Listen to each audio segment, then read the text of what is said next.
অবশেষে রাস্তায় স্মৃতিহারা সূর্যের মুখোমুখি হলো সুদীপা।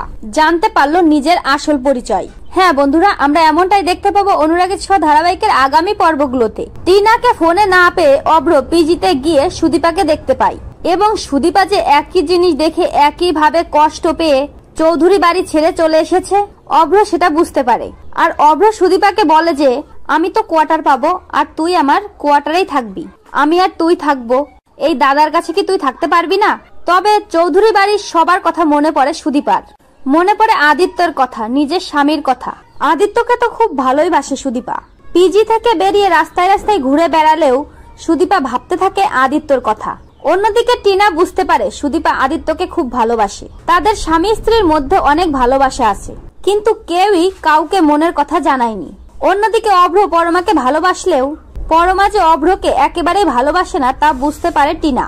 এদিকে টিনা মনে মনে ভাবতে থাকে কিছু একটা করতে হবে যাতে আদিত্য আর সুদীপার মিল হয়। অভ্র যদি এভাবে সুদীপাকে নিয়ে কোয়ার্টারে চলে যায় তাহলে আদিত্য আর সুদীপার মধ্যে আরো ভুল বোঝাবুঝি সৃষ্টি হবে। অন্যদিকে আদিত্য চোখের জল ফেলে।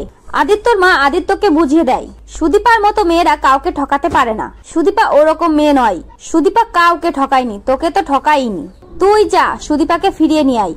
আদিত্য বাড়ি থেকে বেরিয়ে পড়ে, সুদীপাকে চারদিকে খুঁজতে থাকে।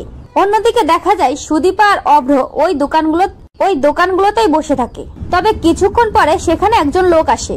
পাগল হয়ে গেছে লোকটি মানসিক ভারসাম্যহীন এবং লোকটি দোকানে এসে দোকানে যা কিছু দেখে সবকিছুই কেড়ে কুড়ে খেতে থাকে এবং লোকটি টাকাও দিতে পারে না।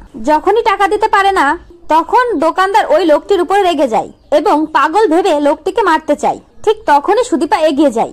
সুদীপা দোকানদারকে বলে আপনি এরকম কেন করছেন, হয়তো উনি ক্ষুধার্ত, ওনাকে মারবেন না, প্লিজ ওনাকে মারবেন না।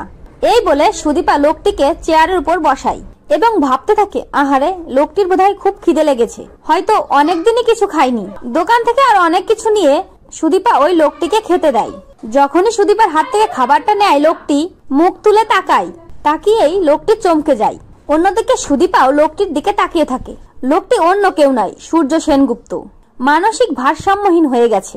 ওই ভূমিকম্প থেকে প্রাণে বাঁচলেও পুরনো সব কথা ভুলে গেছে সূর্য, পাগল হয়ে গেছে সূর্য, তাই রাস্তায় রাস্তায় এভাবে ঘুরে বেড়াচ্ছে।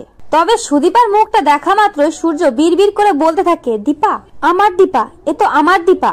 অন্যদিকে সুদীপা ভাবতে থাকে উনি কে আর কি বলছে, এত বয়স্ক একজন মানুষ, দেখে তো মনে হচ্ছে উনি ভালো পরিবারের মানুষ, কিন্তু কে উনি আর কেনই বা এভাবে রাস্তায় রাস্তায় ঘুরে বেড়াচ্ছে, কেন উনাকে দেখে আমার এত মায়া হচ্ছে, বারবার ওই মায়ের কথা মনে পড়ছে। সুদীপা রূপার কথা ভাবতে থাকে। অন্যদিকে সূর্য সুদীপাকে দেখে দীপা দীপা বলতে থাকে। যখনই নামটা স্পষ্টভাবে শুনতে পায় সুদীপা ভাবতে থাকে দীপা, উনি আবারও আমাকে দীপা বলছে। সেখানে অনেকগুলো লোক চলে আসে এবং সূর্যকে ধরে নিয়ে যেতে চায়, কারণ ওরা মানসিক হসপিটালের লোকজন। এবং সুদীপা যখন ওই লোকজনগুলোর কাছে জানতে চায় আপনারা ওনাকে কোথায় নিয়ে যাচ্ছেন আর উনি এভাবে রাস্তায় রাস্তায় ঘুরে কেন বেড়াচ্ছেন, তখনই ওই লোকজনগুলো বলে আসলে উনি আমাদের হসপিটালেই থাকেন, মানসিক ভারসাম্যহীন উনি, তবে উনাকে আমরা দেখাশোনা করে রাখি। একটা মারাত্মক দুর্ঘটনায় উনি উনার পরিবারের সবাইকে হারিয়ে ফেলেছেন আর তারপর থেকেই মানসিক ভারসাম্য হারিয়ে গেছে উনার। সুদীপা লোকজনগুলোর কাছে জানতে চায় দুর্ঘটনা, কোন দুর্ঘটনা, কি হয়েছিল উনার পরিবারের মানুষজনের। তখনই ওই লোকজনগুলো বলে ভূমিকম্প, মন্দিরে ওরা পুজো দিচ্ছিল আর তখনই ভূমিকম্পে সব লোকজন মারা গিয়েছিল, উনার পরিবারের আর কেউই বেঁচে নেই, তারপর থেকে উনি পাগল হয়ে গেছেন।